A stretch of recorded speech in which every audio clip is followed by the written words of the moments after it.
Hi friends, welcome to the UPSC PCS forum. आज हम पढ़ेंगे कॉन्टिनेंट्स को। इसमें हमने 110 नंबर क्वेश्चन तक देखा था। आज हम 111 नंबर क्वेश्चन से देखेंगे।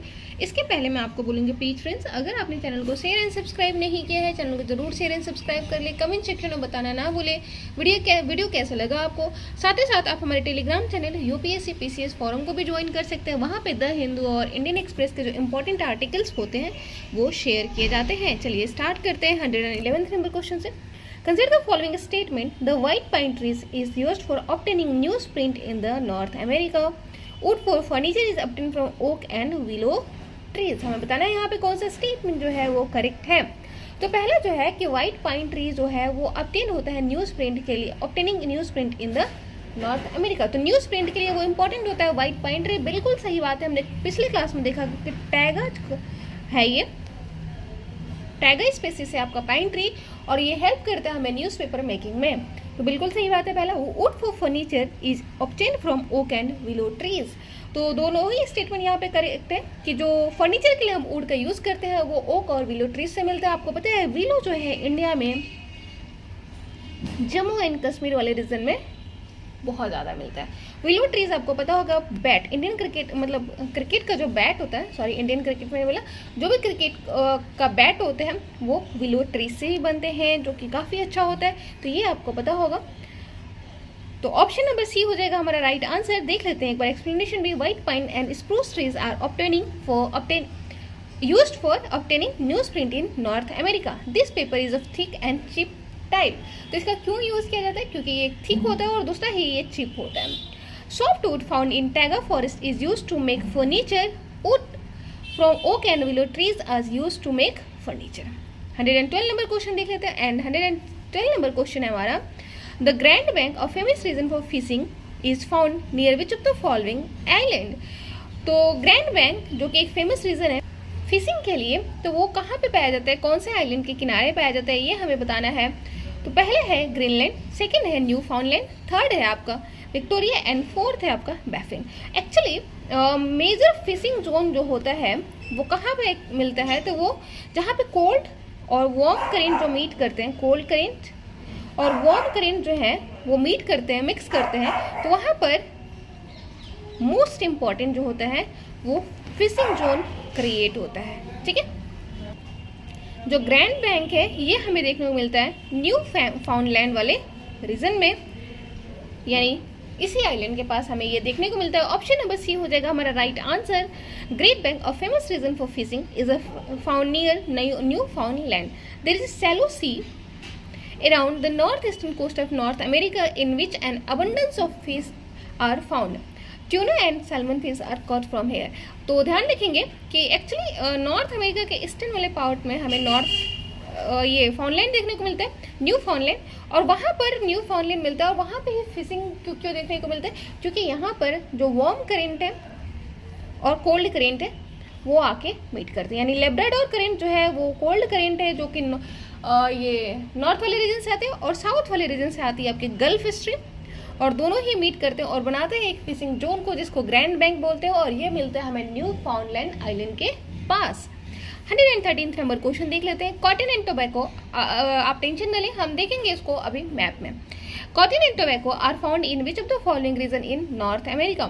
तो कॉटन एंड टोबैको जो है वो नॉर्थ अमेरिका के कौन से वाले रीजन में मिलता है ये हमें बताना है।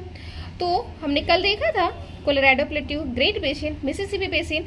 एक्चुअली मिसिसिपी जो बेसिन होती है वहाँ पे हमें कॉटन देखने को मिलता है, कॉटन का प्रोडक्शन देखने को मिलता है। तो ऑप्शन नंबर बी हो जाएगा हमारा राइट आंसर। इंडिया में जो है वो कॉटन का प्रोडक्शन जो होता है अब साउथवर्ड मूव कर रहा है। बताएंगे कमेंट सेक्शन में कि साउथवर्ड मूवमेंट क्यों हो रहा है कॉटन का प्रोडक्शन में। ठीक है। और वैसे तो वो साउथवर्ड मूवमेंट ही नहीं हो रहा, अब कॉटन का प्रोडक्शन उतना ज़्यादा क्लाइमेट के ऊपर फोकस नहीं कर रहे हैं, क्योंकि हम ह्यूमिडिफायर का यूज़ करने लगे हैं। तो रिसेंट टाइम में एक्चुअली साउथवर्ड मूवमेंट भी कर रहे हैं, क्योंकि वहाँ पे टेक्नोलॉजिकल एडवांसमेंट बहुत ज़्यादा है, मैकेनिकल एडवांसमेंट बहुत ज़्यादा है, वहाँ पे कॉर्पोरेट सेक्टर बहुत ज़्यादा है, तो इसलिए साउथवर्ड मूवमेंट है। बाकी आपका ऑप्शन हो जाएगा option number B, Mississippi basin. Cotton and tobacco are found in Mississippi Basin in region of the North America. The soil and climate are very suitable for the cultivation of cotton in the Mississippi region. The summers in the region are warm and rainfall is normal. तो summers जो होता है वो warm होता है और normal होता है, clear sky होता है, strong sunlight होता है, जो कि ideal होता है ripening and picking of the cotton crop. 114th number question देख लेते हैं. 114th नंबर क्वेश्चन है which of the following region of North America consist of tropical evergreen vegetation. तो इनमें से कौन सा जो रीजन है वो ट्रॉपिकल एवरग्रीन जो वेजिटेशन होता है वहाँ पे हमें मिलता है. कौन से रीजन में नॉर्थ अमेरिका का मिलता है ये हमें बताना है. तो Colorado plateau, great lake region, great bear lake and southern Mexico. तो ऑब्वियसली आपको पता होना चाहिए कि ट्रॉपिकल एवरग्रीन वेजिटेशन हमें कहाँ देखने को मिलेगा, ट्रॉपिक्स वाले रीजन में. और नॉर्थ अमेरिका में ट्रॉपिक्स वाला रीजन जो है वो हमें कहाँ देखने को मिलता है, मैक्सिको वाले रीजन में, सदर्न मैक्सिको में हमें देखने को मिलता है. ऑप्शन नंबर डी हो जाएगा हमारा राइट आंसर. तो नॉर्थ अमेरिका एवरग्रीन फॉरेस्ट जो होता है वो मिलता है आपको southern Mexico and central America में. Good quality hardwood is available from evergreen forest. Mahogany आपको पता है ट्रॉपिकल रेन फॉरेस्ट का स्पीसीज है, वुड का. Logwood are the main trees of the this forest. Tropical evergreen forests are dense, multi-layered and harbors many type of plants and animals. तो आपको पता ही होना चाहिए कि जो ट्रॉपिकल रेन फॉरेस्ट होते हैं वो मल्टी लेयर्ड होते हैं, ठीक है. और इंडिया में ये कहाँ मिलते हैं, वेस्टर्न घाट वाले रीजन में, अंडमान निकोबार वाले रीजन में एंड आपका मेघालय प्लेट्यू वाले रीजन में हमें ट्रॉपिकल रेन फॉरेस्ट जो है वो देखने को मिलते हैं. These forests are found in the areas receiving heavy rainfall more than 200 centimeter annual rainfall. तो ये जो ट्रॉपिकल रेन फॉरेस्ट है हमें कहाँ देखने मिले, जहाँ पे जो रेनफॉल हो एनुअल 200 सेंटीमीटर से ज़्यादा हो.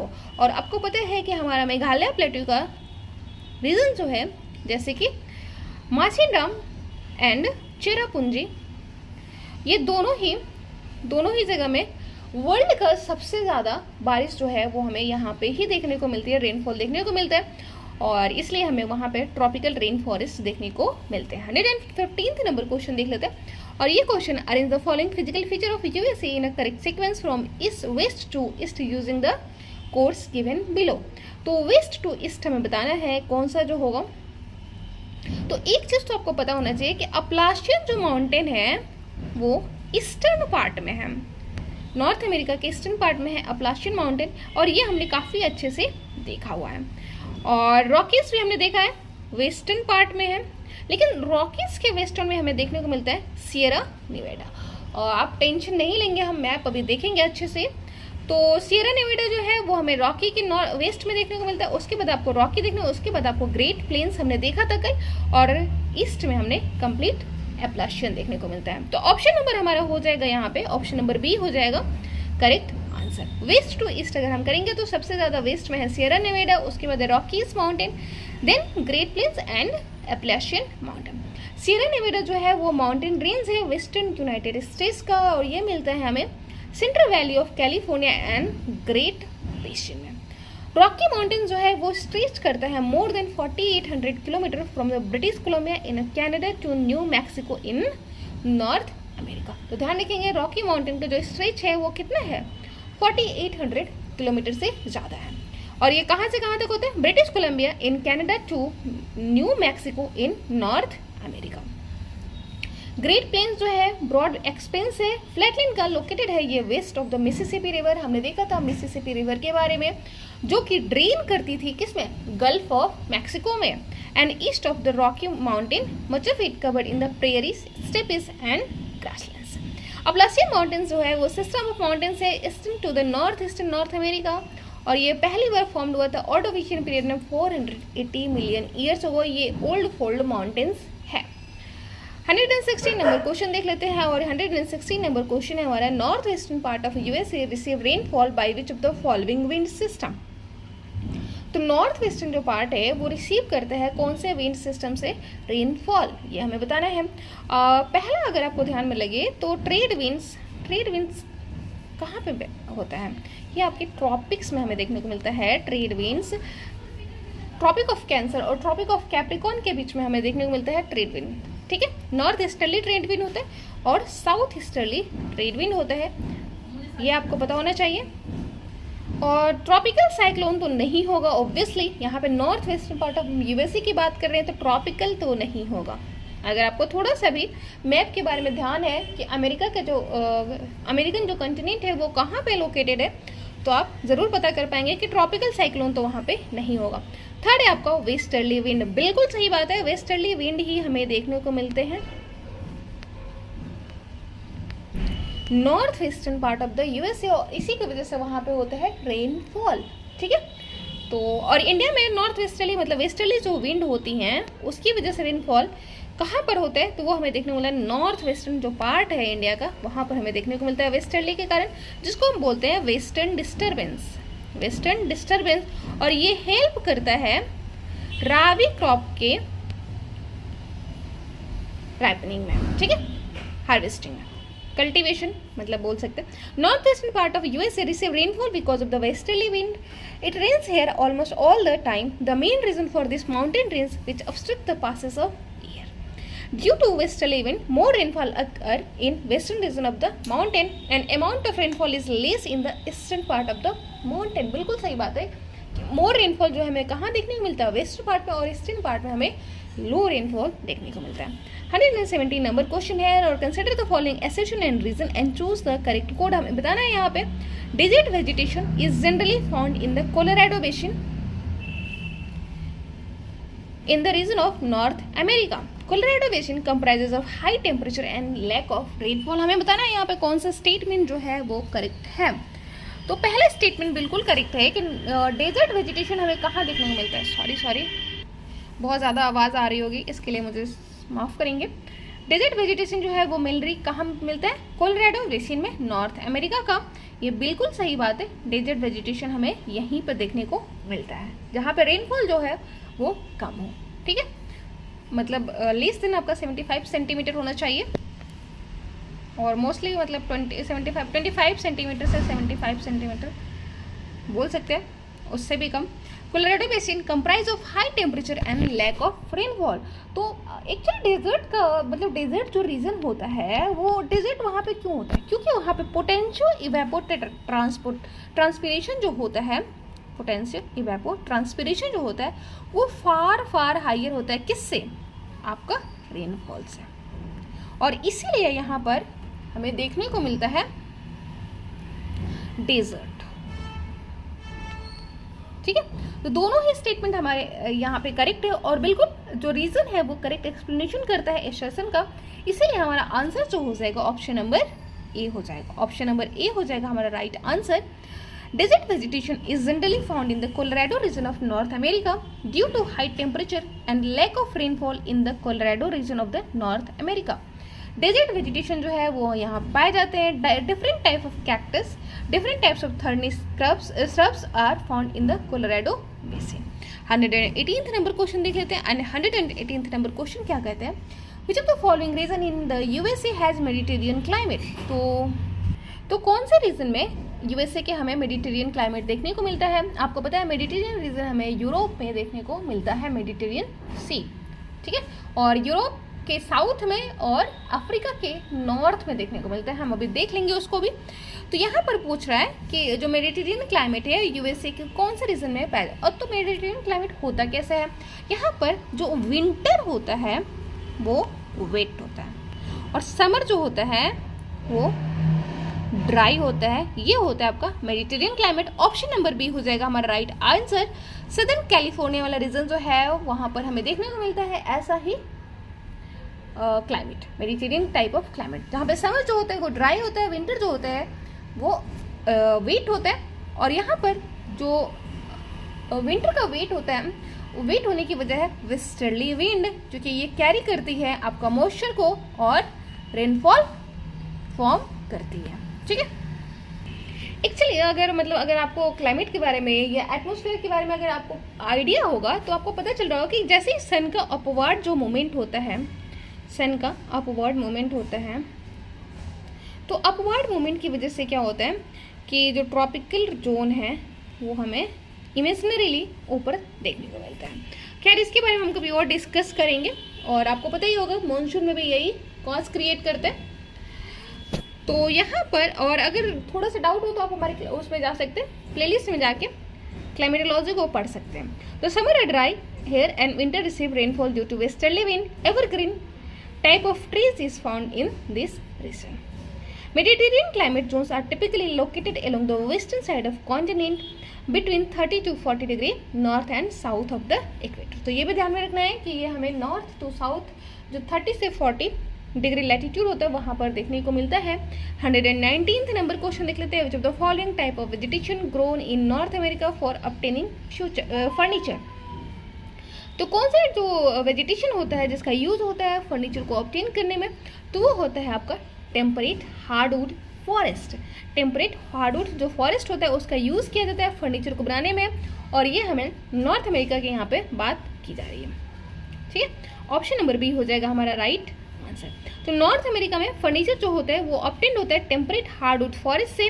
नॉर्थ अमेरिका जो है वो ahead of all countries in the production of temperate hardwood. तो नॉर्थ अमेरिका जो है वो सारी कंट्रीज से आगे है in the production of the hardwood trees. In North America temperate forest are found in the northern region. तो North America में जो टेम्परेट फॉरेस्ट होता है वो कहाँ पाया जाता है? Northern region.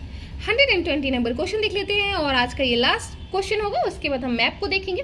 Which of the following region mainly consist of the rich deposit of iron ore in the North America. तो इनमें से कौन सा जो रीजन है वो मेनली कंसिस्ट करता है आयरन ओर। तो हमने देखा था जो ग्रेट लेक होता है ना वहाँ पे आयरन हमें देखने को मिलते हैं। आयरन का हाई क्वालिटी ऑफ आयरन हमें ग्रेट लेक के पास देखते हैं, और सुपीरियर जो होता है वो ग्रेट लेक का ही पार्ट है। तो लेक सुपीरियर जो है नॉर्थ अमेरिकन रीजन में मिलता है, और हायर क्वालिटी का जो आयरन ओर होता है ये हमें वहाँ देखने को मिलता है। पिछले क्लास में मैंने पूछा था कि हायर क्वालिटी ऑफ आयरन कौन कौन सा है, वो आप हमें बताएंगे। The Lake Superior iron ore are deposit were the largest ever discovered in the United State. ठीक है, तो मैं ही आपको बता देती हूँ कि जो हाईएस्ट आयरन कंटेनिंग जो ओर होता है वो आपका होता है मैग्नेटाइट, हेमाटाइट और हेमेटाइट। हेमेटाइट भी अच्छा होता है, और पर हेमाटाइट से ज़्यादा अच्छा जो कंटेंट हमें आयरन का देखने को मिलता है वो हमें मैग्नेटाइट में देखने को मिलता है। कोल की बात करें तो कोल का जो सोर्सेस है, इम्पोर्टेंट जो फॉर्म है वो देखने को मिलते हैं, जैसे कि एंथ्रासाइट, बिटुमिनस एंड पीट। ठीक है, जिसमें सबसे अच्छा जो होता है वो एंथ्रासाइट कोल होता है, लेकिन इंडिया में बस हमें जम्मू कश्मीर वाले रीजन में देखने को मिलता है एंथ्रासाइट, जबकि बिटुमिनस का हमें हाईएस्ट रिजर्व देखने को मिलता है। ठीक है, नेक्स्ट अब हम देखते हैं मैप को, और ये है हमारा मैप जिसमें हम देख रहे हैं कि इधर जो है आपको अटलांटिक ओशन देखने को मिलेगा, ईस्ट में अटलांटिक ओशन है, वेस्ट में आपका पैसिफिक ओशन है, और आपको यहाँ पे लेब्राडोर सी देखने को मिलेगा, यहाँ पे आपका लेब्राडोर सी, और यहाँ पे हमने देखा था न्यू फाउंडलैंड आइलैंड, जहाँ पे हमने देखा था कि हमें ग्रेट बैंक देखने को मिलता है। और ग्रेट बैंक यहाँ पर क्यों देखने को मिलता है? क्योंकि यहाँ से आती है लेब्राडोर करेंट, इधर से आती है गल्फ स्ट्रीम, और यहाँ पे इनका मिक्सिंग होता है, और मिक्सिंग जो होता है जहाँ पे वार्म और कोल्ड करेंट का मिक्सिंग होता है वो बहुत अच्छा जोन क्रिएट करता है फिशिंग के लिए। ठीक है, तो इसीलिए हमें फिशिंग का सबसे अच्छा इंपॉर्टेंट जो सोर्स है वो कहाँ पर देखने को मिलता है? इस वाले रीजन में। बाकी आपको यहाँ पे हम देख लेते हैं अपलाशियन माउंटेन, ईस्ट में हमने देखा था कि अपलाशियन माउंटेन है, और उसके बाद आपका ग्रेट प्लेन वाला रीजन है, रॉकी माउंटेन है आपका, और फिर यहाँ पे सियरा निवेडा है। तो यहाँ पे आपको ये भी क्लियर हो गया, ईस्ट टू वेस्ट वहाँ पे था कि ईस्ट टू वेस्ट इनको लगाना है, और ईस्ट टू वेस्ट अगर हम लगाएंगे तो अपलाशियन जो है वो ईस्ट में पड़ता है, फिर आपका ग्रेट प्लेन वाला रीजन है, देन आपका रॉकी माउंटेन है, एंड देन आपका सियरा निवेडा है जो कि वेस्टर्न पार्ट में है। नीचे में आपको देखने मिलेगा ये आपका मैक्सिको वाला रीजन, और सदर्न मैक्सिको वाले रीजन में हमें क्या देखने को मिलता है? सदर्न मैक्सिको वाले रीजन हमें ट्रॉपिकल फॉरेस्ट देखने को मिलता है। तो ये हमने देखा था, यहाँ पे आपका कैरेबियन सी, ये है आपका गल्फ ऑफ मैक्सिको, ये है मिसिसिपी रिवर जो कि ड्रेन करती है आपकी कहाँ पर? गल्फ ऑफ मैक्सिको में। यहाँ पर है आपको बफिन आइलैंड, इसके नॉर्थ ईस्टर्न पार्ट में आपको देखने को मिलेगा बफिन बे, लेब्राडोर सी, साउथ में आपका हडसन बे देखने को मिलेगा। कैनेडियन शील्ड भी आपको यहाँ देखने को मिलेगा। कैनेडियन शील्ड में हमने देखा था कि क्या था? वहाँ पर डेजर्ट देखने को मिलता है, ठीक है। और ये है आपका Alaskan range, coastal mountain, Brooks range, Mackenzie mountains, ये सब आपको ध्यान में रखना है। कहीं से भी क्वेश्चन बनाया जा सकता है। Thank you so much, bye.